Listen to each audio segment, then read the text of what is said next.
Bom, pessoal, tô chegando trazendo mais informações para vocês. Eu sou o Rio Fagundes. Vamos falar do senhor Mandetta, Mandetta, né? O ex-ministro da Saúde, o Mandetta.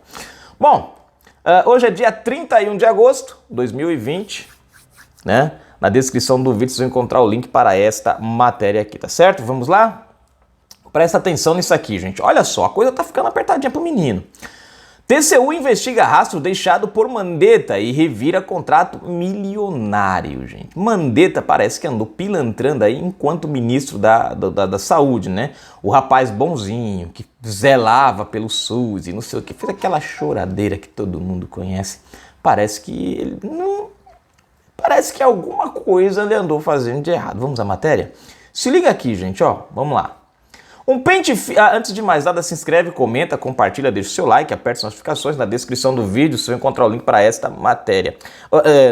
E também lá tem conta bancária, se você curte nosso canal, gosta do nosso trabalho, seja um apoiador, seja um colaborador. Mais tarde eu vou postar o vídeo, tá, gente, à noite, explicando como é que a gente vai fazer aquele negócio lá que eu falei para vocês de eu conhecer as pessoas que estão colaborando com o canal, tá bom? Vamos lá? Ó. Um pente fino está sendo realizado pelo próprio governo federal na gestão de Luiz Henrique Mandetta. Soma-se a esse um pente fino, um contrato identificado pelo Tribunal de Contas da União, TCU, que pode trazer mais encrencas ao ex-ministro. Ou seja, o cara já está enrolado com umas coisas lá de Campo Grande, né, da época que ele era secretário lá com o primo dele, que inclusive hoje é senador, né? Mais encrencas, porque ele já tem várias da época que era secretário de saúde de Campo Grande. MS, quando a cidade tinha como prefeito seu primo, atual senador Nelsinho Trade, também investigado em inúmeros esquemas de corrupção. Tanto Mandetta quanto o senador já tiveram alguns milhões bloqueados pela Justiça Federal e o rombo parece grande. Aí o menino. E quer ser, e segundo ele, quer ser ministro, quer ser presidente da República, né? Ele falou até que toparia ser presidente junto com o Moro, dividir uma chapa, não é uma dentadura não, gente, é uma chapa lá, né? Com o Moro, desde que o Moro fosse vice dele. Olha como o menino é humilde.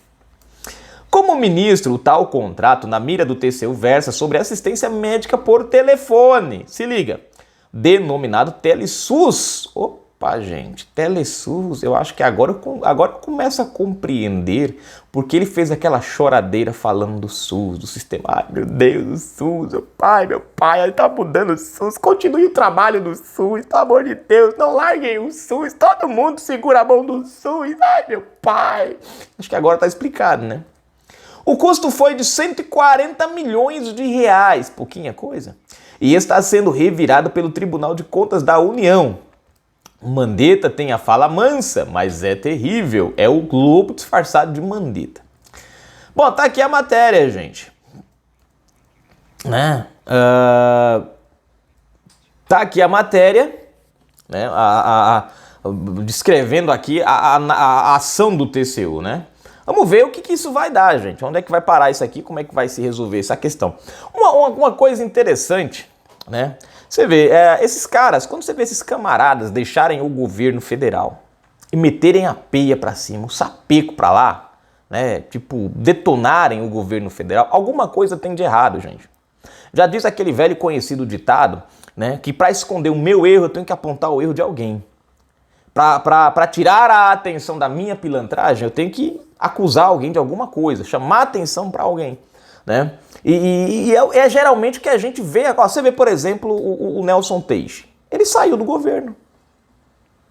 Mas de boa, não atacou ninguém, nenhum problema, tudo tranquilo, tudo sossegado, 100%. Né? Elogiou o próprio governo, né? Reconhece que não teve ali, não conseguiu fazer o que realmente lhe pediu e entregou. E eu achei que o cara foi um cara honrado nessa questão, tipo, se eu não posso fazer, se eu não sei como fazer, eu vou passar para alguém que saiba fazer. Então eu acho que o cara foi muito honesto, muito bacana nessa, né? Agora você vê quando você viu, por exemplo,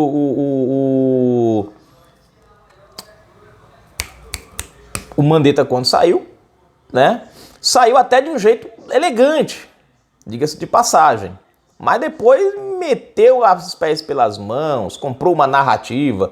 Aí nós vimos também o Sérgio Moro, na saída do Sérgio Moro. O cara, não gente, a saída do Sérgio Moro era para ser épica, no sentido do cara ter saído assim, nossa, por cima da carne seca, né? Bastava ele ter chegado lá e ter feito igual o Nelson Teixeira, ó, gente, para mim não dá, eu só pude trabalhar até aqui, vou me afastar, vou dar o lugar para alguém trabalhar. Não, o cara foi lá e pá, foi para cima do presidente Bolsonaro, achou que a população compraria a narrativa dele por causa do carisma que se tinha nele, né? O problema é que o pessoal esqueceu que, o Moro esqueceu que, na verdade, o povo votou em Bolsonaro. Apesar dele ter sido escolhido pelo povo, né? E Bolsonaro, aclamado pelo povo e Bolsonaro ter atendido, mas o eleito foi Bolsonaro e não ele, né? E foi onde ele dançou feio. Bom, aí resultado dessa história toda. Todos esses ministros, eles saem do governo e começam a atacar o governo com o único objetivo de esconder o que estão tramando. E o ministro da Saúde, o Mandetta, ele entra justamente nesse quesito aqui. O que ele faz? Primeira coisa que ele mete o sarrafo no governo. Para quê? Para tentar criar uma desmoralização no governo, para tentar manchar a imagem do presidente Bolsonaro. Logo em seguida, ele já começa a dar aqueles pitaquinhos dele de política, como quem diz, vou dar uma de preocupado aqui com o povo, né? Aí já aparece o Moro do outro lado, eles se aproximam, né? Sérgio Moro até chega a citar que o Mandetta seria uma escolha e tal, e blá, blá, blá, blá, né? Mas depois os dois se atrapalham, porque assim... o Mandetta é aquele cara malandro, né? Ele finge de humilde, mas na verdade é o cara que tá de olho na carne seca, esses olhando, tipo, ninguém pega, ninguém tasca. Ó, eu não quero não, gente, vocês o último pedaço é meu. Sabe aquele negócio do último pedaço? Neguinho olha assim, sabe, gente? Ai, meu Deus, quem vai pegar esse último pedaço? Aí, pá! Ele vai lá e mete a mão. Então, é o Mandetta, é o malandro, né? Então ele fingindo aquela falinha dele, assim, tal, tentando levar o povo no banho-maria, dando aquelas entrevistas dele. E aí, por trás disso tudo, parece que, fora o que ele já havia aprontado lá no MS, no Mato Grosso do Sul, né? Nós temos dentro do governo Bolsonaro, no momento em que ele era ministro, a tentativa de pilantrar também. Ou seja, um cara desse, como é que um cara desse que pretende ser presidente da República, ou pelo menos candidato, e achar que o povo vai votar nele, se o cara tá pilantrando, gente? É aquela turma que se apoiou a Bolsonaro, achando que Bolsonaro mudaria depois de um tempo. Porque essa foi a compreensão de muita gente. Bolsonaro vai mudar. Apesar de eu gostava muito do Caiado, é um cara que eu gostava de assistir naquele tempo lá do impeachment da Dilma, né? Eu me lembro de uma cena épica, não sei se vocês lembram, né? O Lindenberg partiu pra cima do Caiado lá na briga lá, né? Com os dois lá debatendo. Saiu uma briga danada e o Caiado chamou o Lindenberg pra porrada lá fora, né? Até hoje o Lindenberg disse que ia, mas nunca foi. Abriu do pau. Então, eu gostava muito do Caiado. O Caiado pegou, meteu os pés pelas mãos ali como governador em Goiás.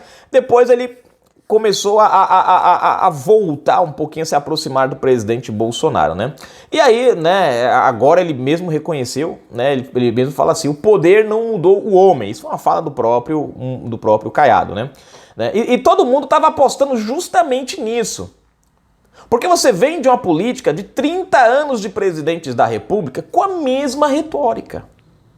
Vamos fazer isso, vamos mudar aquilo, vamos combater a corrupção, vamos melhorar a saúde, a educação, a segurança. Mas quando senta na cadeira, a única educação que eles melhoram é a dos filhos deles. A única saúde que eles melhoram é a deles, né? Enfim, a única segurança que eles melhoram é a deles, não a do povo. Né? Então todo mundo estava aguardando justamente essa questão. Né? Todo mundo esperava um Bolsonaro que, sei lá, nos primeiros 3 meses, mudasse a forma de governar.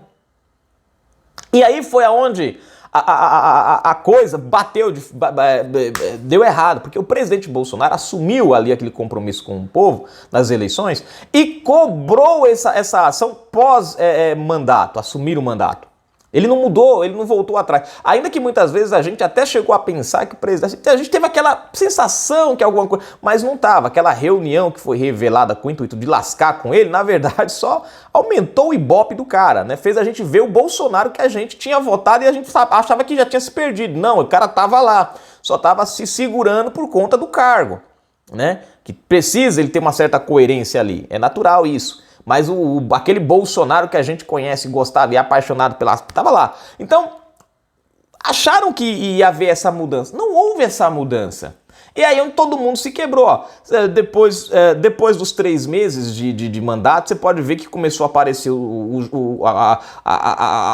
os traidores, já começaram a dar os primeiros sinais. O Frota... a Joyce já começou a dar umas, né?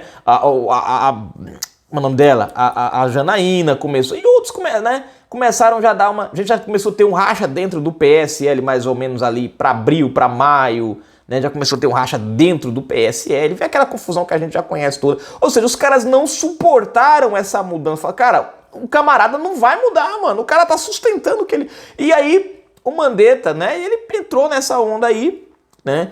Tentou aí, a gente não sabe de certeza, porque está investigando, não vamos acusá-lo assim e tal, mas há uma suspeita muito grande. E dado o histórico do Mandetta que vem lá atrás, é óbvio, gente, que nesse mato tem coelho, correto?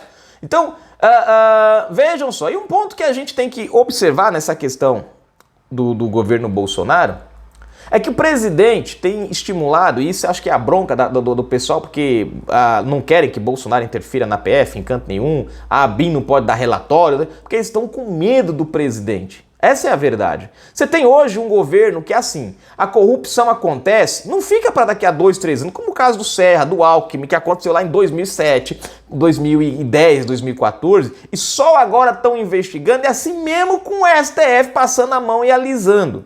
Tentando, né? Não, a coisa tá acontecendo agora e agora os caras estão sendo pegos. Porque, ó, você vê, quando foi que a gente viu um ministro pilantrar dentro do governo e logo em seguida o cara, ser investigado? Nunca, sempre demora isso daí. Ó, o Mandetta tá sendo. Nós temos aí os governadores e prefeitos que pilantraram na pandemia. Em 5 meses aí, ó, já estão virando, ó, o Witzel já perdeu o cargo, foi afastado do cargo. O Dória tá com dele, além da calça apertada, o trem também assim tá fechado, que não passa alfinete, gente. Porque ele sabe que ele pode ser o próximo. Inclusive, o estado dele, o Covinhas lá, também negociou com a Iabas, né? A mesma empresa que levou o Witzel a perder o cargo, né? Enfim. Mas vamos tocar o barco pra frente aí, né? Vamos deixar as coisas correrem, vamos ver o que vai acontecer, se a gente vai trazer se vai ter alguma pilantragem do camarada aí, né? Então tá aí, gente. Esse é o ministro da Saúde, que era contra a hidroxicloroquina, a favor do isolamento tranca-tudo, né? Enfim, depois saiu metendo pau no presidente Bolsonaro. Canal Brasil Notícias, daqui a pouco a gente volta. É por aí, fui, tô indo.